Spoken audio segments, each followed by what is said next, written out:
வணக்கம். Welcome to my channel.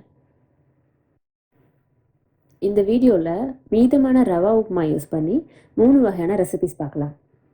1 cup rava upma, 1/2 cup அரிசி மாவு, 2 டேபிள் ஸ்பூன் கார்ன்ஃப்ளவர், ஒரு பச்சை மிளகாய் கட் பண்ணது, தயிர் 3 ஸ்பூன் போட்டுக்கிறேன். அப்புறம் இதுக்கு தேவையான அளவு உப்பு. ஏற்கனவே உப்மால கொஞ்சம் உப்பு இருக்கும். ஸோ அதுக்கு ஏத்த மாரி போட்டுக்கோங்க. மஞ்சத்தூள், இஞ்சிலாம் நான் உப்மா பண்ணும்போதே போட்டிருப்பேன். அதனால நான் இப்ப போடல.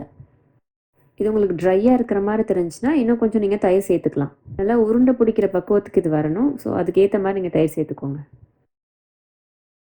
இப்போ அதில கருவேப்பிலை, கொத்தமல்லி போட்டுட்டு நல்லா பெசஞ்சுக்கோங்க. இந்த மாதிரி. அப்பதான் நம்ம போட்ட மாவும், உப்மாவும் நல்லா மிக்ஸ் ஆகும். இந்த மாதிரி கையில ஆயில் அப்ளை பண்ணிட்டு, சின்ன சின்ன உருண்டையா புடிச்சுக்கலாம். பணியார சட்டியில கொஞ்சமா ஆயில் ஊத்திட்டு, நம்ம செஞ்சு வச்சிருக்க உருண்டையெல்லாம் இப்போ அதில வச்சிரலாம். ஒரு மூடி போட்டு 4 நிமிஷம் வேக விட்டுடுங்க. பொன்னிறமா ஆனதுக்கப்புறமா நம்ம இன்னொரு சைடு திருப்பி போட்டு வேக விடணும்.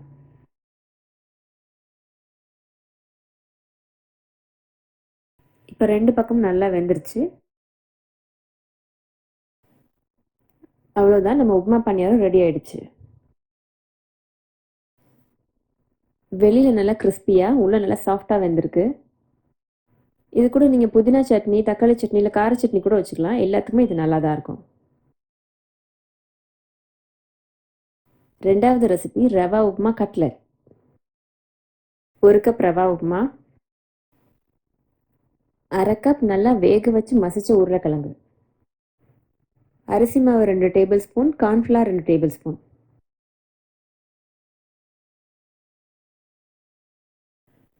தனி மிளகாத்தூள் 3/4 டேபிள் ஸ்பூன், 1 ஸ்பூன் தனியா, 1/4 ஸ்பூன் கரம் மசாலா. உப்மால ஏற்கனவே மஞ்சத்தூள் இருக்கிறதுனால 1/4 ஸ்பூனுக்கு கம்மியா மஞ்சத்தூள் போட்டுக்கிறேன்.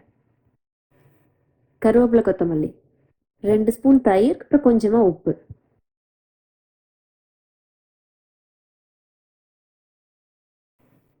கொஞ்சமா கையில ஆயில் அப்ளை பண்ணிட்டு, உங்களுக்கு புடிச்ச ஷேப்ல அத பண்ணிக்கோங்க.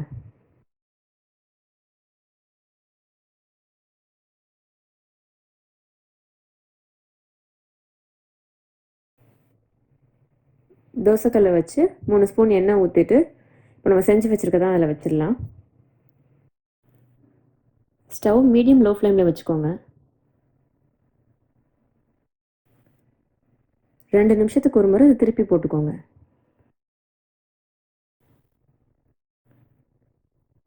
அவ்வளோதான், கட்லெட் ரெடி ஆயிடுச்சு.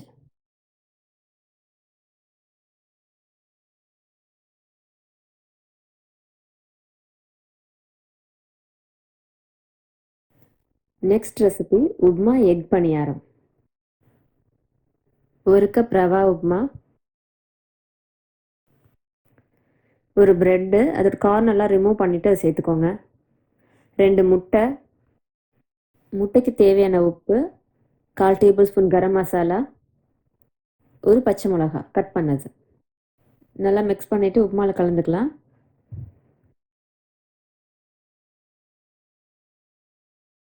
பணியார சட்டியில ஆயில் ஊத்திட்டு ஒவ்வொரு ஸ்பூனா எடுத்து அப்படியே ஃபில் பண்ணிக்கோங்க அத.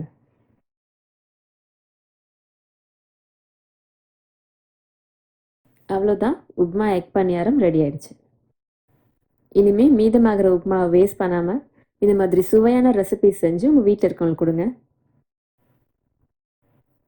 இதுவரைக்கும் என் சேனல் நீங்க சப்ஸ்கிரைப் பண்ணலைன்னா சப்ஸ்கிரைப் பண்ணிக்கோங்க.